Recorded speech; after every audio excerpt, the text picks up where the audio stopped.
afternoon in the big city. It's nice to see all of you. As Julie said, my name is Frank DeRuggiero. It's an Italian name, if you can believe a thing like that. It's the most Italian thing about me that is very much where it stops. I'm not a practicing Italian. Not crazy about tomato sauce, is mainly what it is. And if I'm ever going to have it, I will get it in a restaurant. I don't know how widely known of a thing this is. Italian folk have this cast iron allegiance to the pasta sauce that their mother or their grandmother makes on a Sunday afternoon. That drives me up a wall. It's a very frustrating experience dining out at an Italian place with an Italian person because they're sitting there suspicious. They're like, I don't know.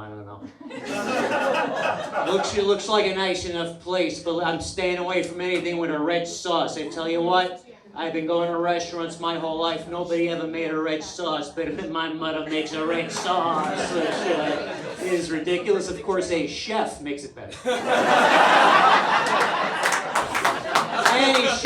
Any old chef, where do you stop being obtuse? Your mother is 97 and severely arthritic. Her hands look like haunted trees. There is no way she is stirring a whole pot of sauce down to a respectable viscosity, and she should not have to. She's 97. She came through Ellis Island. Jesus Christ. Put her in a chair, let her catch up on her stories. Go to the Outback Steakhouse or something. I don't know. I would love to see one Italian guy be objective about this, just sitting down at a restaurant like, oh, thank God, I'm so excited to have a fucking professionally made red sauce for once in my life, because the stuff my mother's been serving, no good, marron. And she makes it, she likes to do it, keeps it going. So when she makes it, we go, Ma, it's all right, but next time, he's up on the basil. And then she makes it next week. It's like, Ma, you gotta put some basil. Julie, what are you doing? There's a middle ground. She's a little stunata with the basil. I guess the next most Italian thing about me is I worship the movie The Godfather. I do. For the right reasons, though, and that is not always the case with an Italian person. 9 times out of 10, you talk to an Italian guy about The Godfather, they just like the Italian stuff. They don't care that it's good. They just, everything surrounding the Italian iconography could have been garbage. And I know this because it comes up at every gathering of my people. Somebody goes, oh, I tell you what, nobody ever made a movie better than The Godfather. Go, yes, here we go. Where do you even start? You got one of the greatest directors ever to stand behind a camera, adapting one of the most flawless screenplays ever written with the finest actors of a generation all together in their youth, in their prime. The editing, the cinematography, the score, there's not a misstep in the whole production. And the Italian guy's like, yeah, the cinematology's good. I like the part when he's got a cannoli and a gun. Sure, why not? Whatever. As long as you're watching it, as long as James Caan gets his residuals, I'm okay.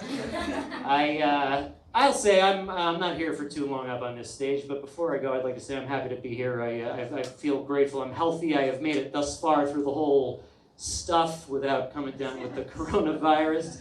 I did, however, back in February, it was a little bit scary.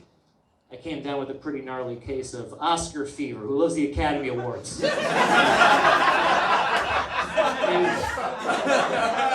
Favorite night of the year. I live for Oscar night. I'm a sucker for a montage, mainly. This is what it is. When I say montage, I mean in between the awards. Usually when you watch the Oscars, 4 or 5 a show, they're good for these very, these just clip packages of iconic movie moments, classic scenes, lines, whatever. They set it to John Williams music. As a movie fan, it's a nice thing to see, I think. One year they did 15 of them in one show, to the point where people were like, that's enough, Jesus Christ, with the montages. And I get that, I think that's a weird complaint to level at the Oscars. That is a party that exists solely to celebrate the movie industry, and they got $1 billion to do it with. I don't know about any of you, but if I could every year at my birthday party just throw to a clip package of every time that I was personally ever awesome, my birthday party would be mostly montages. It'd be a large part of it. The second you walk through the door, like, hey everybody, thanks for coming. Beers in the fridge, snacks over there on the table. While you're getting settled, why don't we all take a fond look back at every time I ever made my stepdad laugh? Here we go. This is one of the shorter montages. He's a stern man. I had to pad it with some regular old smiles, but you get the idea. I cracked him. Hey, that's all, folks. Enjoy the rest of the show.